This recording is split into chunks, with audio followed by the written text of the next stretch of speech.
Welcome back friends in my channel. आज हम देखेंगे कि प्लांट टिश्यू कल्चर टेक्निक्स, अलग अलग टेक्निक्स कौन सी है प्लांट टिश्यू कल्चर में। लास्ट वीडियो में हमने देखा था कि प्लांट टिश्यू कल्चर यानी होता क्या है, what is the requirement, which are the steps are followed and how it is utilized in the crop improvement, ये हमने देखा था। तो अभी आज हम देखेंगे plant tissue culture techniques, different techniques, यानी कौन से the techniques is depend on that explant we can use for the that new plant development। तो कौन सा एक्सप्लांट हम यूज करते हैं? एक्सप्लांट यानी मैंने ऑलरेडी बता दिया था कि एक्सप्लांट क्या क्या क्या होता है। Explant is the any plant material use to development of the whole plantlet on the nutrient media in the aseptic condition. जो भी कौन सा भी प्लांटलेट प्लांट का पार्ट है उससे हम उसकी एबिलिटी, उसमें टोटिपोटेंसी होती है जिसके वजह से क्या होता है, it can be develop the whole plantlet. वो पूरे प्लांट में रूपांतर यानी ट्रांसफर हो सकता है, यू पूरे प्लांट बना सकता है। ओके, तो पहला इस प्लांट टिश्यू कल्चर टेक्निक्स में है पहली अपना मेरिस्टेम कल्चर। मेरिस्टेम कल्चर, तो मेरिस्टेम यानी क्या होता है? क्या आपको पता है मेरिस्टेम यानी क्या होता है? Meristem, we call as the meristem means the part of plant which having the actively dividing tissues और actively dividing cells। जो प्लांट पार्ट के हिस्से में अगर एक्टिवली डिवाइडिंग सेल्स पाए जाते हैं उस पार्ट को बोलते हैं हम मेरिस्टेम। तो कहाँ पे पाए जाते हैं एक्टिवली डिवाइडिंग टिश्यू? यानी हमेशा डिवाइडेशन, जो सेल डिवीजन होता रहता है वो कौन से पार्ट में होता है? ऑब्वियसली शूट टिप में होता है, रूट टिप में होता है, ऑक्सिलरी टिप में होता है। तो हम इसको कैसे लिख सकते हैं? To regeneration of whole plantlet. Regeneration यानी हमें ऑलरेडी तो जनरेट हो चुका था वो प्लांट की, और उसका और हमने प्लांट पार्ट लिया रीजनरेशन करने के लिए। Whole plantlet to regeneration of whole plantlet from, कहां से रीजनरेट करना है, कौन सा पार्ट यूज करना है? फ्रॉम एक्टिवली डिवाइडिंग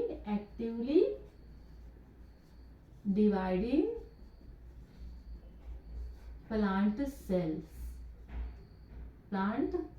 सेल्स और टिश्यू ले सकते हैं, सेल्स ले सकते हैं, टिश्यूज ले सकते हैं, plant tissues. Obviously most of the time tissues को ही हम मेरिस्टेम बोलते हैं क्योंकि ग्रुप ऑफ सेल होता है, ग्रुप ऑफ सेल को हम टिश्यूज कहते हैं। तो कौन सा हम एज ए एक्सप्लांट करके क्या करेंगे use? Shoot tip culture, shoot tip, root tip या फिर ऑक्सिलरी टिप। टिप को हम क्या करते हैं? एज ए एक्सप्लांट यूज करते हैं। ओके, तो ये जो एक्टिवली डिवाइडिंग सेल पाए जाते हैं, जो हम बोलते हैं ना न्यूबॉर्न, जैसे बेबी होता है जो न्यूबॉर्न होता है, तो हम देखते हैं कि उसका जो भी पार्ट्स होते हैं, बॉडी पार्ट्स होते हैं, वो बहुत ही यंग होते हैं, बहुत ही नाजुक या फिर एक्टिवली डिवाइडिंग बहुत ही सॉफ्ट होते हैं, बहुत ही अच्छे हेल्दी होते हैं, बहुत अच्छे होते हैं। तो वैसे ही प्लांट पार्ट में भी जो सेल्स होते हैं वो पैथोजन फ्री होते हैं, free from pathogen, free from viruses, क्योंकि वो एक्टिवली डिवाइडेशन होते रहता है। इस वजह से उसमें कौन सा भी वायरसेस इजीली अटैक नहीं कर पाता है। जो भी ओल्ड सेल्स है, वायरसेस सबसे ज्यादा अटैक कौन से पार्ट को करते हैं? तो प्लांट के ओल्ड सेल्स को। Old cells are attack by the viruses और पैथोजन। तो हम किस लिए, फिर इसी का यूटिलाइजेशन किस लिए होगा? तो फर्स्ट यूटिलाइजेशन है, पहला यूटिलाइजेशन किस लिए होगा? Use for the to develop virus free plant. Virus free plant अगर हमें डेवलप करना है, हेल्दी प्लांटलेट बनाना है, पैथोजन फ्री प्लांटलेट हमको बनाना है, ऐसे प्लांटलेट से सपोज हमारे पास एक आध प्लांट है जो बहुत ही अच्छा प्लांट है, बहुत अच्छा ईल्ड देता है, लेकिन उसका एक ही प्लांट हमारे पास बचा है, एक ही प्लांट बचा है और वो भी वायरस से इन्फेक्टेड है। अभी हमको उसी प्लांट से रिप्रोड्यूस करना है, नया प्लांटलेट बनाना है, बट वो तो अगर उसका सीड लेते हैं तो there will be the chances to it can be the affected by the viruses. But हम अगर उसका टिप पार्ट लेंगे, शूट टिप ले सकते हैं, रूट टिप ले सकते हैं, ऑक्सिलरी उसको हम अगर रीजनरेट करेंगे कल्चर मीडिया पे, तो ये हम we can be sure for that plantlet will be developed should be pathogen free और वायरस फ्री। तो उसका वो प्लांटलेट जो भी बनाएंगे हम, वो कैसे रहेगा, पैथोजन फ्री रहेगा, या फिर जो भी वायरसेस अटैक था उस प्लांट को, जो भी सपोज ये मदर प्लांट है, ये मदर प्लांट को बहुत सारा ऐसे वायरस ने इन्फेक्ट करके रखा है, वायरस ने इन्फेक्ट करके रखा है, यहाँ पे पूरे से वायरस ने इन्फेक्ट करके रखा है, तो टोबैको मोज़ाइक वायरस ने इन्फेक्ट करके रखा है। लेकिन हम यहाँ का अगर ये tip part as a explant करके ले एक्सप्लांट करके ये जो कल्चर मीडिया है इसमें हम ये जो टिप लगा ले, तो इससे जो भी प्लांटलेट बनेगा that plantlet will be virus free. ये जो प्लांटलेट रहेगा इसमें तो इन्फेक्शन था लेकिन इसमें नहीं होगा। और हमारे पास एक ही प्लांटलेट बचा था जो हमको बहुत प्रेशियस है, तो हम इस और इट में भी अगर हम इसका सीड लेंगे प्रोपोगेशन के लिए, अगर ये सीड प्रोपोगेटेड है, वेजिटेटिव प्रोपोगेटेड है तो हमें तो यही लेना है। लेकिन अगर सीड प्रोपोगेटेड है, वेजिटेटिव भी प्रोपोगेटेड में हम अगर सकस लेते हैं, उसके कटिंग्स लेते हैं, तो भी वायरस के चांसेस होते हैं। लेकिन हम अगर इसका शूट टिप रूट टिप ले तो it may be the reduction of the chances of the virus affection. Okay, तो वायरस फ्री प्लांटलेट बना सकते हैं हम, इसको सिक्योर कर सकते हैं। तो फिर सेकंड लिख ही लेते हैं क्या, for the conservation, for conservation, conservation it can be use for the conservation. हम कंजर्व करके लगते हैं जिन बैंक में, तो हम मेरिस्टेम कल्चर में कंजर्व करके लगते हैं, ताकि जो भी वायरस अटैक था वो प्लांटलेट हम अच्छे से वायरस फ्री हेल्दी प्लांटलेट क्या कर सकते हैं, कंजर्व कर लेंगे। किसमें कंजर्व करते हैं, क्रायो प्रिजर्वेशन जिसको बोलते हैं, -196 डिग्री सेल्सियस पे, जो कहाँ पे होता है, लिक्विड नाइट्रोजन में होता है, लिक्विड नाइट्रोजन। ओके, देन और हम क्या कर सकते हैं, माइक्रो प्रोपोगेशन कर सकते हैं। Okay, micro propagation, okay, micro propagation कर सकते हैं। Micro propagation means the mass production of clonal progeny through the plant tissue culture.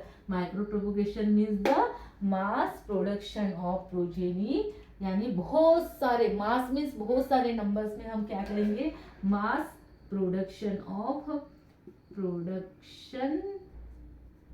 Of identical, जिसे कोई हम क्लोनल प्रोजेनी फ्रॉम और थ्रू टिश्यू कल्चर।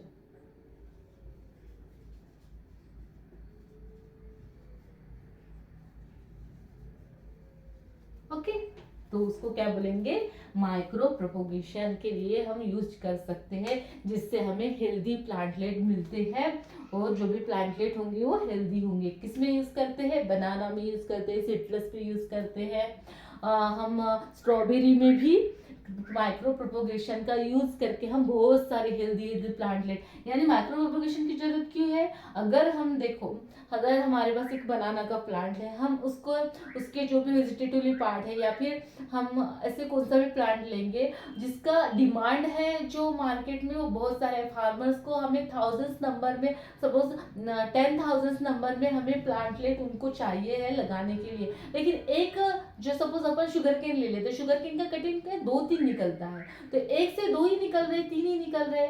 और जो भी ग्रेन प्रोपोगेटेड क्रॉप है, तो एक टॉप से कितना, बहुत सारा सीड निकलता है। लेकिन हम इसमें क्या कर सकते हैं, बहुत सारे नंबर्स में हम क्या कर सकते हैं, we can be develop the large amount of the progeny, जैसे कि वैसे जैसा मदर प्लांट था उसी को बोलते हैं, वैसे की वैसे उसकी प्रोजेनी बनेगी, सेम आइडेंटिकल कॉपीज, उसी को बोलते हैं clonal means identical copies, looks like अ same like its parents, parent के जैसे ही दिखेगा वो, तो वो टिश्यू कल्चर से हम बना सकते हैं। ओके, और कंजर्वेशन के लिए हो गया, to develop the virus free plantlet, micropropagation के लिए भी हम यूज करते हैं। तो ये इसके मेरिस्टेम कल्चर के यूज हो गए। अपना फिर सेकंड है, सेकंड क्या, ओवल कल्चर।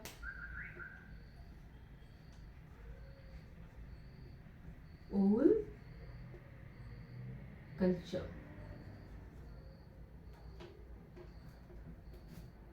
ओवल या फिर ओवरी भी,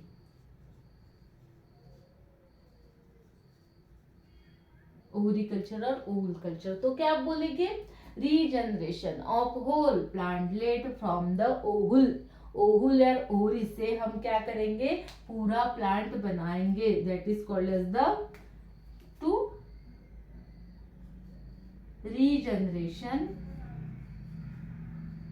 रीजनरेशन ही वर्ड यूज करना है आपको, क्योंकि ऑलरेडी तो ओवल जनरेट हो चुका है और इससे हमको प्लांटलेट बनाना है। Regeneration of whole plantlet from the oval, oval और ओवरी। ओके, ओवरी ये कैसे हो सकता है, एक तो फर्टिलाइज हो सकते हैं या फिर अनफर्टिलाइज होती है। इट में भी एक टाइप होता है फर्टिलाइज ओवल, फर्टिलाइज्ड ओवल, और सेकंड हो सकता है अनफर्टिलाइज्ड। अभी देखो फर्टिलाइज्ड है यानी इसमें कौन ऐड हो गया है, पोलन ग्रेन ऐड हो गया है। जो भी फीमेल के स्टिग्मा के नीचे जो ओवल होता है उसमें पोलन ग्रेन ऐड हो गए, तो ये कैसे रहेगा, हमेशा 2n रहेगा, यानी डिप्लॉयड रहेगा। कैसे रहेगा, diploid species we can be developed through the oval culture और ओवरी कल्चर। तो ये किसमें यूज करते हैं, और ये अनफर्टिलाइज यानी हम हैप्लॉइड, यानी ये हम ओनली फीमेल प्लांट का ओवल ही हम फर्टिलाइज कर रहे हैं, तो ये कैसा होगा, हैप्लॉइड होगा। तो देखो ये जो ओवल है, फर्टिलाइज्ड ओवल है, हम ओवल ये इंटरस्पेसिफिक क्रॉसेस में हम यूज करते हैं। इंटरस्पेसिफिक क्रॉसेस में जो भी क्रॉसिंग इनकम्पैटिबिलिटी होती है, क्योंकि वो दो अलग अलग स्पीसीज के बीच में हम हाइब्रिड बनाते हैं, तो वो नेचुरली नहीं बन पाता है, तो हम क्या करते हैं, उसका there may be the chances to destroy और अबॉर्शन ऑफ दैट ओवल और ओवरी। तो अबॉर्शन होने के चांसेस होते हैं, तो हम क्या करेंगे, उस ओवल को आइसोलेट करेंगे और टिश्यू कल्चर मीडिया में, जो मीडिया होगा हमारा एमएस मीडिया, उस पे हम ग्रो करेंगे और उससे हम पूरा प्लांटलेट जनरेट करेंगे, ताकि अच्छे से वो इंटरस्पेसिफिक क्रॉस सक्सेसफुल हो सके। क्योंकि वो जो नेचुरली तो नहीं होने वाला है, क्योंकि नेचुरली कुछ तो भी प्रॉब्लम, कौन सा प्रॉब्लम होता है, जो भी अलग अलग स्पीसीज होने के कारण उसका जो क्रोमोसोम नंबर मैच नहीं हो पाता है, उसका जो भी डिसहार्मोनी होती है, कोई हार्मोनल इम्बैलेंस हो जाता है, एट अ टाइम वो फ्लावरिंग नहीं कर पाते हैं, पोलन ग्रेन नहीं ट्रांसपोर्ट कर पाते हैं, तो इस वजह से हमें ओवल कल्चर कहाँ पे यूज होता है, fertilized oval culture in the, इसका यूज किस लिए होगा, यूज फॉर द इंटरस्पेसिफिक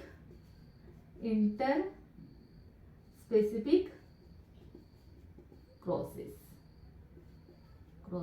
और इंटरजेनेरिक क्रॉसेस और इंटरस्पेसिफिक क्रॉसेस में भी हम यूज करते हैं इसका। और फर्टिलाइज अनफर्टिलाइज ओवल किस लिए यूज करेंगे, हमें हैप्लॉइड प्रोजेनी बनाने के लिए।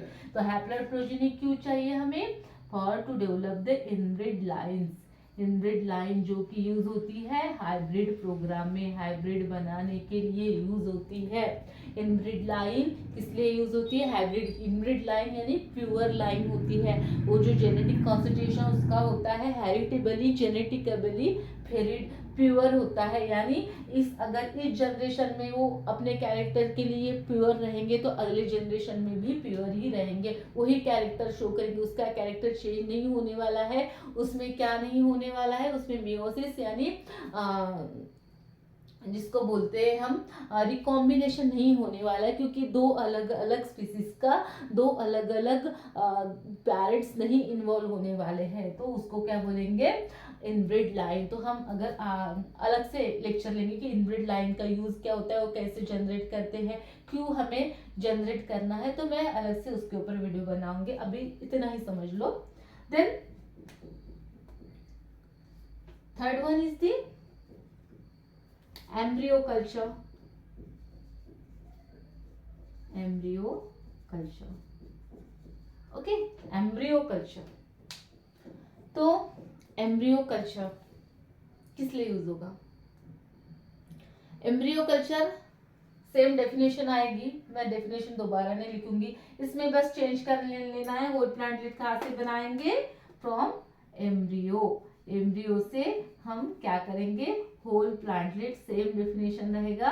Whole plantlet develop from the embryo. Embryo से हम पूरा प्लांट बनाएंगे। ओके, इसका यूज देख लेते भाई। यूज किस लिए होगा?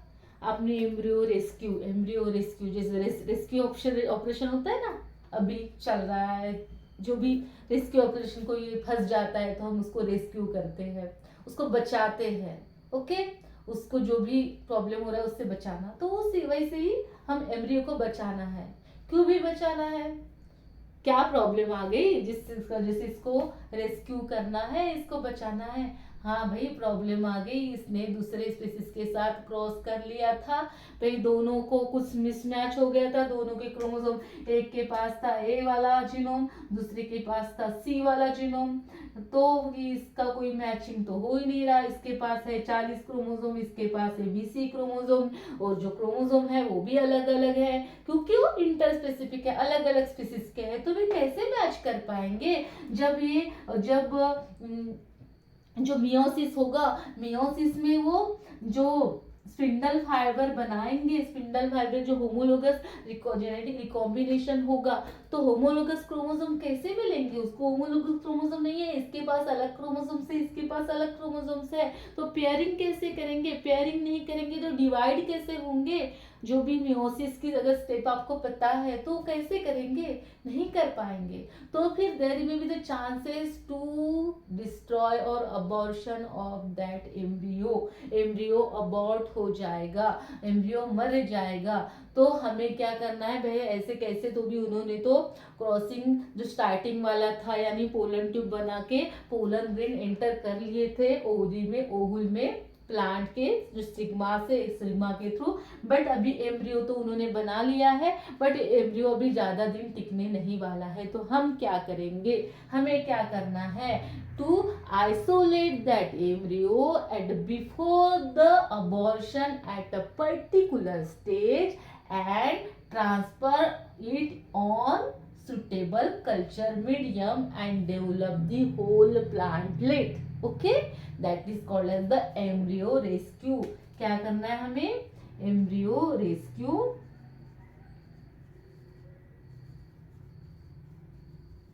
in interspecific cross. interspecific cross में क्या करना है?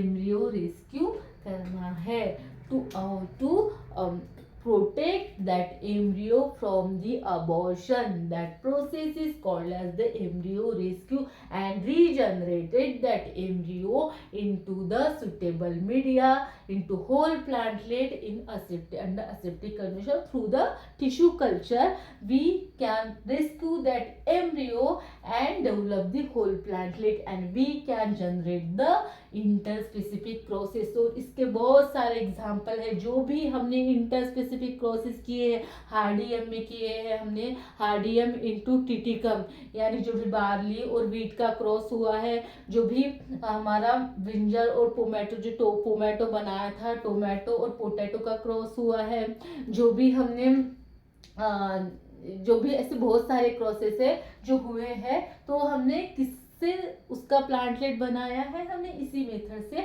उनको बचाया है, उनको अबॉर्ट होने से बचाया है, और हमने टिश्यू कल्चर के थ्रू उसका होल प्लांटलेट बना लिया है। तो वो कौन सा टेक्निक होगा?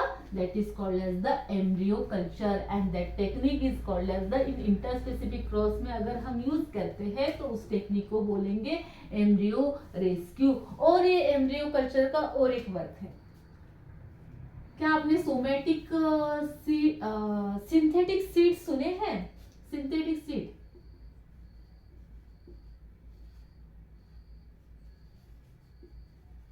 ओके, ये थर्ड वाला था। तो एम्ब्रियो कल्चर के थ्रू हमने एम्ब्रियो रेस्क्यू कर लिया। एम्ब्रियो रेस्क्यू, इंटरस्पेसिफिक क्रॉस या इंटरजेनेरिक क्रॉस जब हमने किया था तो उसको डाई होने से, उसको हमने अबॉर्ट होने से बचा लिया। That process is called as the embryo rescue. Then we can be develop the synthetic seed. Synthetic seed, synthetic seed यानी क्या होता है? सिंथेटिक सीड यानी मैन मेड सीड होता है। सीड यानी पता है, any the plant part we can be use for the reproduction. Reproduction के लिए हमने जो सीड पार्ट यूज किया था, सीड जो ओरी जो फॉर्म होता है उसको जो बोलते हैं फर्टिलाइजेशन के बाद, जायगोट बनाने के बाद जो आगे की स्टेप होती है और जो मैच्योर होता है उसको हम सीड बोलते हैं। जो फ्रूट के अंदर होता है सीड तो हम सबको पता होगा। तो हमने सिंथेटिक सीड बनाए, मैनमेड सीड बनाए। तो मैनमेड सीड कैसे बनाए? ये जो एम्ब्रियो था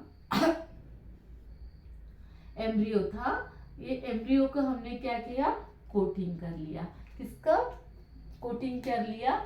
कैल्शियम क्लोराइड ऐसे है, इसका कोटिंग कर लिया और हमने ये सीड ग्रो करने के लिए छोड़ दिया। यानी हम इसको directly seed as a seed करके सो कर सकते हैं और उससे हम प्लांटलेट बना सकते हैं। तो ये भी एम्ब्रियो कल्चर की एक क्या है? यूज है। Okay, then synthetic seed we can be develop the whole plantlet. Okay, इसको हमने कवर कर लिया एम्ब्रियो को आर्टिफिशियली और हमने सीड करके उसको बना लिया। ओके, देन और वो जो आउटर जो कवरिंग की थी, we can be added the all nutrition medium in outer. जो भी एंडोस्पर्म जो प्रोवाइड करता है, एंडोस्पर्म जो भी प्रोवाइड करता है, तो उसमें हम उसका जो आउटर कवर जो बनाया था, उस एंडोस्पर्म क्या पावर करता है? न्यूट्रिशन का काम करता है। जो भी अंदर का, जब तक जर्मिनेशन पूरा नहीं हो पाता, जर्मिनेशन के टाइम पे कौन न्यूट्रिशन प्रोवाइड करता है? क्योंकि तब तक तो फोटोसिंथेसिस होती नहीं है, तो कौन? एंडोस्पर्म उसको सभी न्यूट्रिशन प्रोवाइड करता है। तो एंडोस्पर्म का काम कौन करेगा? हमने आउटर जो कवरिंग कर दी थी उसमें हम न्यूट्रिशन डाल देते हैं, जो जर्मिनेशन के टाइम वो जो एम्ब्रियो है उसको जो भी रिक्वायरमेंट चाहिए होगी वो प्रोवाइड करेगा और फिर after that completion of the plantlet वो फोटोसिंथेसिस के थ्रू अपना फूड बनाएगा। Okay, that is called as the synthetic seed. और हमारा फोर्थ हो गया अपना एंथर कल्चर। एंथर कल्चर और इसी का भी न्यू वर्जन है पोलन कल्चर। पोलन भी हम ले सकते हैं, एंथर भी ले सकते हैं। तो एंथर और पोलन में क्या डिफरेंस है? पोलन कल्चर, तो जो एंथर्स कैसे होते हैं? ऐसे, ओके, ऐसे होते हैं। ओके, और ये जो पाउडर इसमें होता है एंथर्स पे, तो ये होते हैं पोलन्स होते हैं। ओके, जो पोलन ग्रेन्स बोलते हैं। तो हम pollen culture, anther culture, same definition आ जाएगी। क्या है? होल प्लांटलेट डेवलप फ्रॉम किससे? एंथर और पोलन से। एंथर और पोलन ग्रेन से हम बनाएंगे। ओके, तो ये कहाँ पे यूज होगा? It can be use in development of. तो एंथर्स और पोलन्स कैसे होते हैं? कैसे होते हैं? हमेशा हैप्लॉइड होते हैं, क्योंकि इसमें मियोसिस होती है। मियोसिस के वजह से ये जो होते हैं एंथर्स और पोलन की जो भी सेल्स होते हैं वो कैसे होते हैं? हैप्लॉइड सेल्स होते हैं। तो इसका यूज किस लिए है? Use to development of the haploid plantlets. Okay, haploid plantlet बनाने के लिए हम एंथर और पोलन कल्चर यूज करते हैं। एंथर हमें यूज करना है तो हम एंथर को आइसोलेट करेंगे। आइसोलेशन के बाद हम क्या करेंगे? एक लिक्विड मीडिया पर ग्रो करेंगे। अगर हमें पोलन ग्रेन चाहिए तो हम एंथर को और क्या करेंगे? पोलन के लिए उसको रप्चर करेंगे और फिर न्यूट्रिशन मीडिया पे ग्रो करेंगे। ये डिफरेंस है। न्यूट्रिशन मीडिया में क्या होगा? कैलस बनाएगा, कैलस से एम्ब्रियो बनाएंगे या फिर डायरेक्ट ऑर्गेनाइजेशन होगा, शूट फॉर्म होगा, रूट फॉर्म होगा, जो मैंने लास्ट वीडियो में ऑलरेडी कवर कर लिया था। तो और उससे क्या होगा, it can be develop the whole plantlet. और जो प्लांटलेट बनेगा वो कैसे बनेगा, हैप्लॉइड, उसके पास only n number of chromosomes ही होंगे। Okay, n number of chromosome, n number of chromosomes होंगे, इसलिए वो आगे जाके सर्वाइव नहीं कर पाएगा, क्योंकि जो भी सर्वाइवल प्रोजेनी है उसके पास हमें 2n क्रोमोसोम नंबर चाहिए होता है, जिसको हम बोलता है सोमेटिक, इसको बोलते हैं हम गैमेटिक क्रोमोसोम नंबर। और गैमेटिक सेल्स में होता है, गैमेट्स में होता है, जो भी मेंडेस ने बताया था कि गैमेट कैसे फॉर्म होते हैं, तो गैमेट ऐसे फॉर्म होते हैं, डिवाइडेशन होता है, और जो सोमेटिक्स होते हैं उसमें होते हैं, क्योंकि लिविंग सेल्स में माइटोसिस जरूरी है, सेल डिवीजन जरूरी है और मेंटेन जरूरी है, इसलिए हमें 2n नंबर, हमारे सभी बॉडी पार्ट में 2n नंबर क्रोमोसोम्स होते हैं, ओनली कहाँ पे, ओवरी ओवल्स के सेल्स को छोड़ के, उसमें ही सिर्फ n नंबर ऑफ क्रोमोसोम्स होते हैं प्लांट के। और एंथर्स और पोलन ग्रेन्स में n नंबर ऑफ क्रोमोसोम्स होते हैं, तो इससे हैप्लॉइड मिलाएगा। हैप्लॉइड भी किस लिए चाहिए, अगेन मैं बता देती हूँ, इनब्रिड लाइन डेवलपमेंट करने के लिए चाहिए, इनब्रिड लाइन डेवलपमेंट करने के लिए चाहिए। तो हम कैसे करेंगे, हमें तो हैप्लॉइड मिल गया, हैप्लॉइड तो सीड बना नहीं सकता, क्योंकि उसके पास अगर मियोसिस होगा तो मियोसिस में वो अलग अलग कैसे जाएंगे, नहीं जा सकते, क्योंकि एक ही बनाएंगे सिर्फ, अलग दो डिवाइडेशन कैसा होगा, नहीं हो सकता। तो फिर हम क्या करेंगे, इसको कोल्चिसिन की ट्रीटमेंट देंगे। कोल्चिसिन एक केमिकल है जिसकी हम ट्रीटमेंट देंगे, सीवीड से हम निकालते हैं, जिसके हम ट्रीटमेंट देंगे, जिसके वजह से क्या होगा, ये जो मियोसिस है, जो कि ये जो सेल्स है, जो भी क्रोमोसोम्स है, वो एक पर्टिकुलर स्टेज पे क्या हो जाएंगे, जो सेल डिवीजन के स्टेज पे अरेस्ट हो जाएंगे, और डिवाइड होने के बजाय वो और आगे जाके सेल बनेंगे, यानी सेल डुप्लीटाइजेशन। डुप्लीटाइजेशन के लिए क्या करते हैं, we can be use the colchicine, colchicine का यूज करते हैं। कैसे डुप्लीटाइजेशन होता है वो भी मैं एक वीडियो बनाऊंगी और आपको कवर कर दूंगी। ओके, देन ऐसे हो गए anther culture. Okay, anther culture से हम मेल के जैसे, मेल पेरेंट को हम प्रिजर्व कर सकते हैं, मेल पेरेंट के जैसा हुबेहुब प्लांटलेट हम बना सकते हैं। ओके, एंथर कल्चर के थ्रू अगर उसमें स्टिग्मा में कुछ तो भी प्रॉब्लम्स आ रहे हैं तो हम पोलन ग्रेन से उसका पूरा प्लांट बना सकते हैं, ये यूज है। ओके, एंथर कल्चर का या फिर पोलन कल्चर का। देन हमारा फिफ्थ वाला है सेल कल्चर। सेल कल्चर जो कि बहुत इंपॉर्टेंट है, या फिर protoplast culture.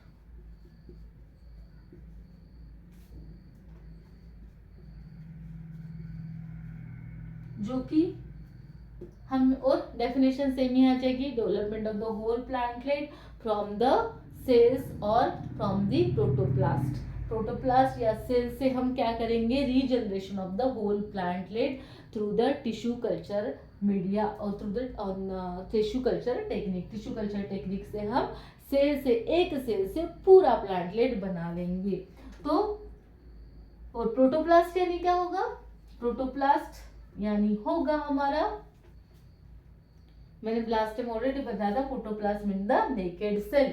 Naked cells means जो कपड़े हैं सेल्स के कपड़े कौन से हैं, प्लांट के सेल के सेल वॉल, जो कि एनिमल्स के सेल में नहीं होती है, वो भी प्लांट के सेल में होती है। तो सेल वॉल क्या है, बैरियर है दो सेल्स को फ्यूज करने की। फ्यूज नहीं हो पाते हैं अगर सेल वॉल है उसके बीच में, अगर ये सेल, इस सेल्स है और ये सेल्स है, इसको फ्यूज होना है, लेकिन सेल वॉल होती है। ये जो सेल वॉल है, सेल वॉल क्या होती है, बैरियर होती है। तो हम इस, अगर सेल वॉल को सेल्यूलेस, जो भी सेल्यूलेस से जो भी एंजाइम्स है उसको अगर डिस्ट्रॉय कर लेते हैं, हम एंजाइम्स में डिसॉल्व कर लेते हैं, तो सेल वॉल डिस्ट्रॉय हो जाती है, और फिर दो अलग अलग सेल्स, प्रोटोप्लास्ट बच जाता है, प्रोटोप्लास्ट बच जाता है, और सेल वॉल अगर गायब हो जाती है तो इसको क्या बोलेंगे, प्रोटोप्लास्ट। और प्रोटोप्लास्ट फ्यूज होके क्या बन जाता है, सोमेटिक हाइब्रिड्स बन जाते हैं। तो development of the whole plantlet, whole plant किससे बनाना है, फ्रॉम सेल्स और protoplast.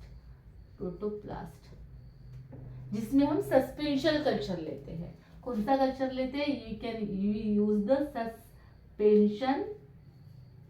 Suspension culture. Suspension culture यानी लिक्विड मीडियम। लिक्विड मीडियम में हम कल्चर बनाते हैं, क्योंकि हमें फ्राइबल सेल्स, चाहे सेल थोड़े अलग अलग चाहिए। हम अगर सॉलिड मीडिया लेते हैं तो हमें टिश्यू मिलता है, सेल्स नहीं मिलता है, क्योंकि टिश्यू एक कॉम्पैक्ट ग्रुप ऑफ सेल्स है और हमें सेल्स अलग अलग चाहिए, तो हमें चाहिए होता है लिक्विड मीडिया।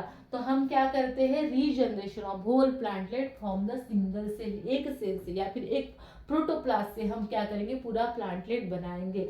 तो प्रोटोप्लास्ट भी हम यूज करते हैं, यहाँ पे सेल। प्रोटोप्लास्ट किस लिए यूज करेंगे? Protoplast culture we use to development of the, अभी यूज क्या होता है? To development of somatic hybrid, somatic hybrids. Somatic hybridization के ऊपर भी मैं वीडियो बनाऊंगी। तो development of the somatic hybrid we can be use the protoplast culture. Okay, then और किस लिए यूज करेंगे हम यूज करेंगे माइक्रो प्रोपोगेशन के लिए।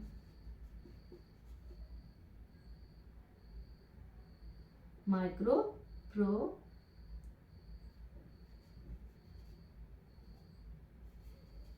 प्रोपोगेशन के लिए यूज करेंगे। और हम किस लिए यूज करेंगे? जेनेटिकली मॉडिफाइड प्लांटलेट, क्योंकि मैंने लास्ट वीडियो में बताया था कि एक सेल में ही ट्रांसफर होता है जी, पूरे सेल्स में, पूरे टिश्यू में, टिश्यू के पूरे सेल्स में नहीं होता है। तो हमें सेल से ही जेनेटिकली मॉडिफाइड प्लांटलेट बनाना पड़ता है, इस वजह से।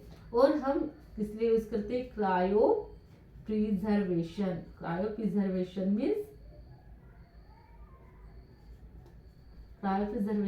Preservation into the liquid nitrogen eight कितने डिग्री सेल्सियस पे? -196 डिग्री सेल्सियस पे। तो ये सब हो गए हमारे यूज हो गए, ये सब हमारी हो गए प्लांट टिश्यू कल्चर टेक्निक्स। और कोई आपको डाउट है तो आप पूछ सकते हो, you can comment me. Okay, thank you friends.